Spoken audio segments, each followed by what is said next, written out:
someone who has placed biofuels at the center of India's energy diversification strategy, a minister under whose leadership we have been able to achieve the ethanol blending targets much ahead of time, almost 5 years, and a minister who is now driving the flexi fuel vehicle strategy and India's role in Global Biofuel Alliance. Please, ladies and gentlemen, join us as we extend a very warm and a cordial welcome. Thanking the Honourable Minister, sir. And to welcome here on stage the Honourable Minister, may I request Mr. Kushan Mitra.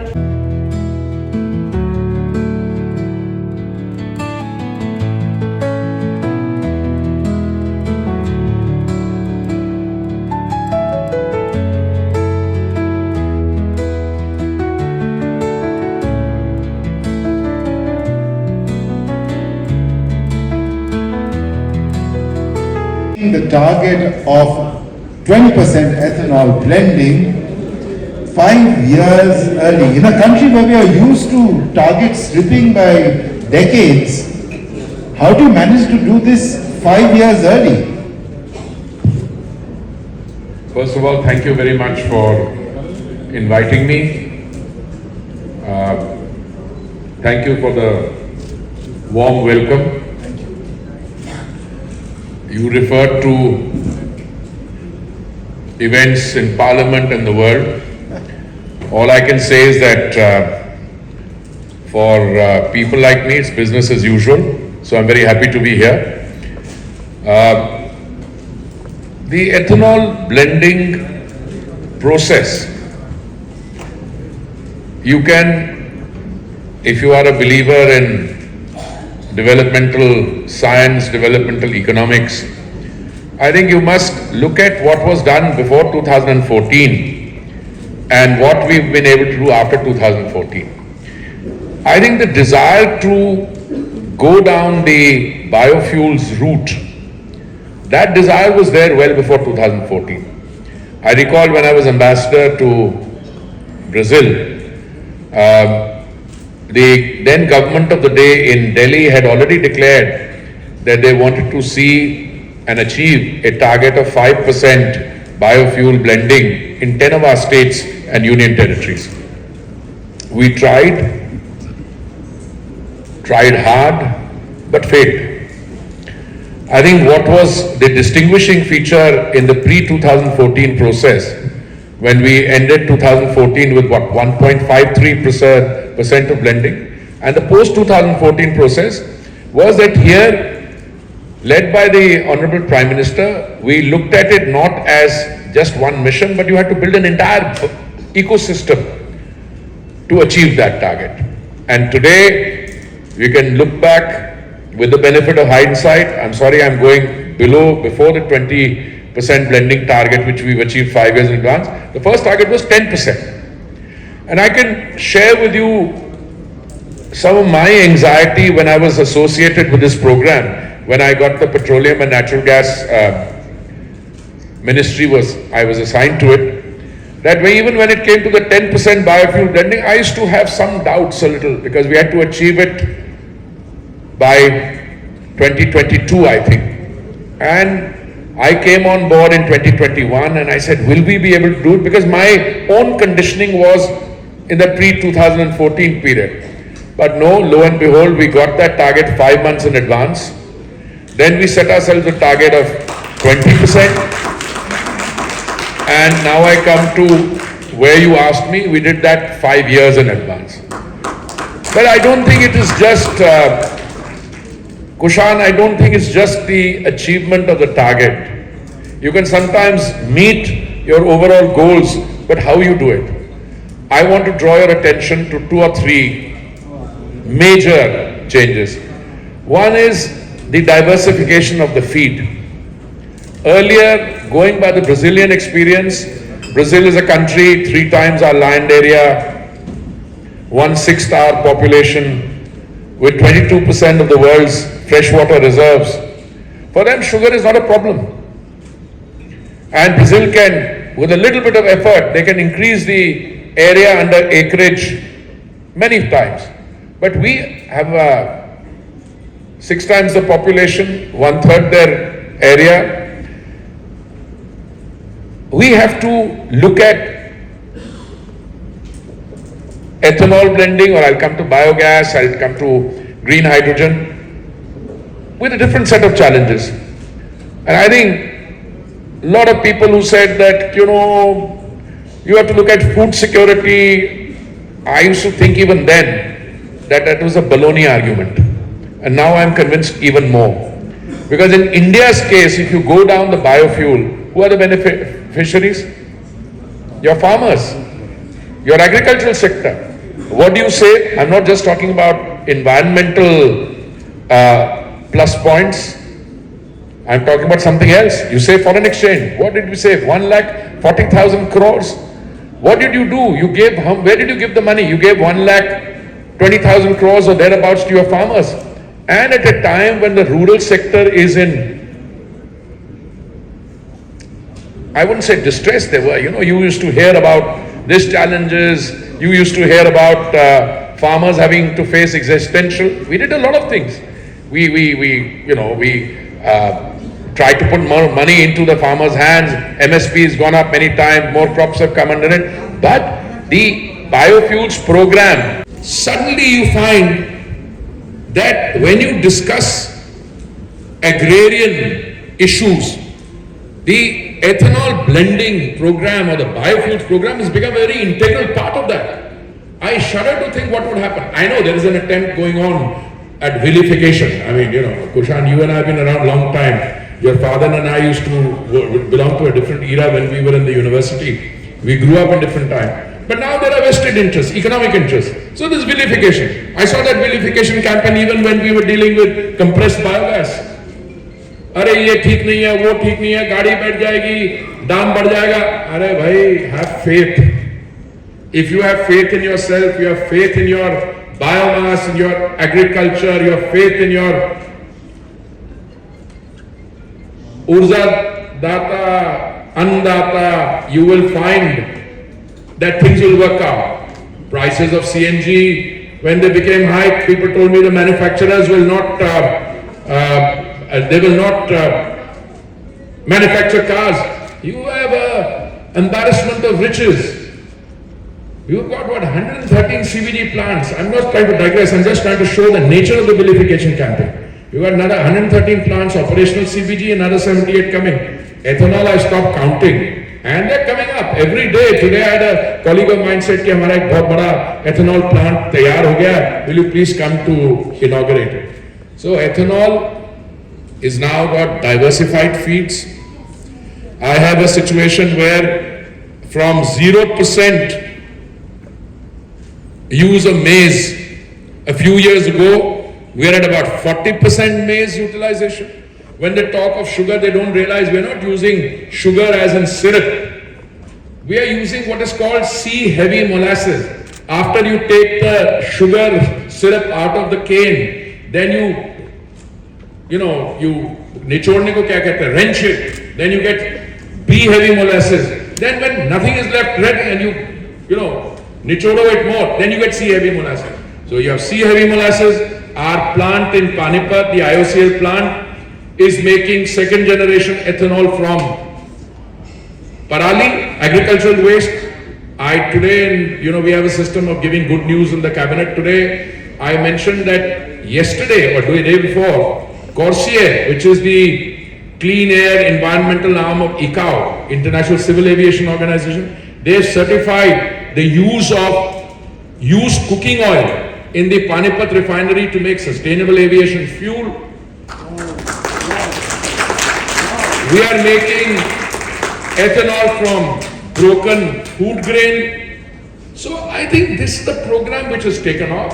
And no matter what these entrenched lobbies, I just tell them one thing. I lived in Brazil.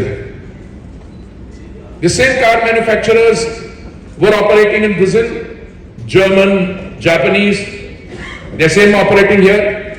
Brazil has been on E27 or ethanol mixed in the basic blend up to 27%. They stopped complaining long back. Yes, the calorific value, the performance of a car may be 1% or 2%, maximum 3% less. In the last 5 years, I've never heard of an engine failure. And you've seen these, motivated trolls on social media. They will say that if you put E20, which is available in, God knows, it's come in every petrol pump. We have what, 88,000 pumps in India? E20 is available in every pump, basic fee. In about 400 pumps, we are selling E100 to encourage, it's a chicken and egg story. You make the fuel available, then they make the car for it. The car says, I can't come till the fuel is available. We are going to transverse this. Look, just now we are in a happy situation of having done E20 several years in advance, 5 or 6 years in advance. As we proceed, I am very sure, and we have comfort level with the ecosystem, the feed and everything, we will gradually raise it. What percentage? I'm not a soothsayer. I'm essentially a incrementalist, so we will see how it goes up. But I think the country is yearning for it. Is it more expensive? Arey bhai, suno to sahi. You are using your biomass. You are using that. You save foreign exchange. It's cleaner. But somebody who is so wedded to fossil fuels that you've got any cleaner energy, they try to stop the biofuels and the clean energy. When green hydrogen takes off in a very big way, now we are manufacturing trains which engines will be powered, train engines with green hydrogen. I already have got 15 green hydrogen. They'll start off because there are these, I don't want to name the category. Let's say there are people who have a vested interest and then they try to influence as a result of that. No, we had Mrs. Vibha Dhawan and Mr. Vikram Gulati. I see her sitting there, yes. Yes, and in the previous panel, and they mentioned that it was a viral campaign, it was a verification. No, either you trust science or you trust, you trust BS. I trust science. And this news on sustainable aviation fuel is also amazing because this is going to be used cooking oil. So, before I get to use cooking oil and sustainable aviation fuel, look, other than that 2G using agricultural waste, Parali, there are also, which refinery is it? Numaligarh refinery in the northeast. They are making 2G ethanol from bamboo also. We had a presentation from Assam Bamboo. Exactly. So, bamboo is something that is easily replicable. Now, I'm going to take advantage of your hospitality, Krishan. I'm also looking at seaweed in a very big way. If you are familiar with geography and climatic zone, in the Indian waters, and we have a huge coastline, plus we have our offshore assets, the seaweed regrows in what 6 weeks' time? So if you use seaweed as a basis to produce oil, this is all, and it's gone beyond the stage of pure experimentation. It's being done. There is a pilot project there. And then I was in, where was I? In Iceland, along with Austria and Norway, and they're big on geothermal energy. And today, I have the very pleasant duty to inform you, in a place in Ladakh at the height of 14,000 feet, ONGC has struck geothermal. They've struck steam. They're going to, electrify villages using that steam, etc. So these are all breakthroughs taking place in the India under transition. So, whenever you talk about geopolitics, I'm not going to be commenting on some of those things, but I can tell you, we have enough availability, we have enough affordability, and the sustainability or transition story with all these things I'm mentioning is particularly good, and I'm so happy you're having this special session on biofuels and that you had presentations on some of the second generation fuels as well. Growing at 6.5%. Our energy needs are 3 times that. You want to say something? You're not dead, clearly. I saw an Amul ad saying that they've taken one of their gold granules to Spain. I don't want to repeat it, otherwise, my friends from the fourth estate are here. They'll say I made a comment. No, I'm having a good laugh. That's all I'm saying. So our energy needs will go up. So obviously, with that, the blending, the amount, we will have a full bioenergy ecosystem also grow at the same pace or even faster than that? No, I'll tell you. See, the global economy is what it is. I'm not going to say. Today we are at a stage where we are the fourth largest economy and we're growing at 6.5%. I don't want to name countries, the country which is at fifth position or a country at third position. How much are they growing? I'm not going to say it, but they're much slower than us. I mean, without taking names, we are growing at 6.5%, they are growing between 0 and 2%. Now, it stands to reason, and I'm not going by the assessments of the International Energy Agency in Paris, which says in the next 2 decades, in the next 20 years, 25% of the increase in global total demand will come from India. Now, so it's very easy to say that your energy needs will grow much faster than you are currently projecting.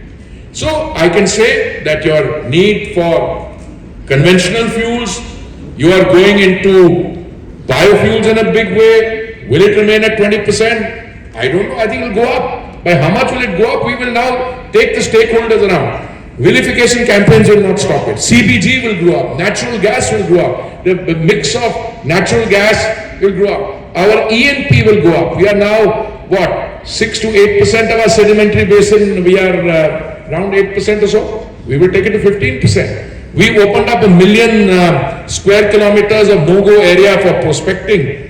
I see the energy scenario in India. By the way, I think our energy sector produces what, 19 to 20% of our overall government's the revenues you take. I mean, you produce, the companies make money, the shareholders make money. It's all private sector. Some of it is OMC's public sector. Government gets tax out of it, and the consumer benefits. Where else in the world are you seeing this transformation? And you said you've served in Brazil, and Brazil has this flex fuel future. Do you see? I see the models coming here. I mean, if you are asking me, when will E85 models come? I said, once the manufacturers have confidence that the ecosystem being put in place, and the ecosystem it cuts across the country, because if I want to reverse the biofuels policy tomorrow, I will not be able to, because now there are interests. There are people who have set up, how much is the capacity for biofuels? I think 17 crore litre. 1700 crore liters is our capacity, and we are only at about 1100 crore liters plus. So people have taken money from banks, they have set up units. Those units will produce, and as we go along, there will be diversification. There are people looking at other things. Refining capacity is going up. So all over the energy sector per se, and out of which the biofuel story is a particularly noteworthy one. And biofuels should not be confused with just ethanol alone, as you. No, not at all. It's bigger than that. It's CBG, it is SAF, it is the.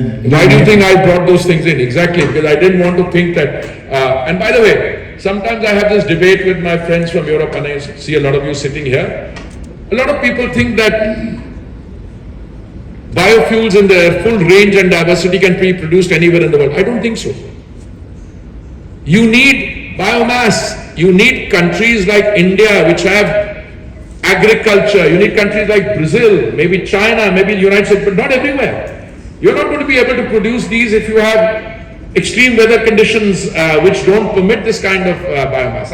I'm giving you a layman, undergraduate student's knowledge of it. So it's very clear that when we discuss of sustainable aviation fuel, why will sustainable aviation fuel take over? Somebody was trolling me today. You said, you put out this tweet from flying to frying, or frying to flying, because of this used cooking oil.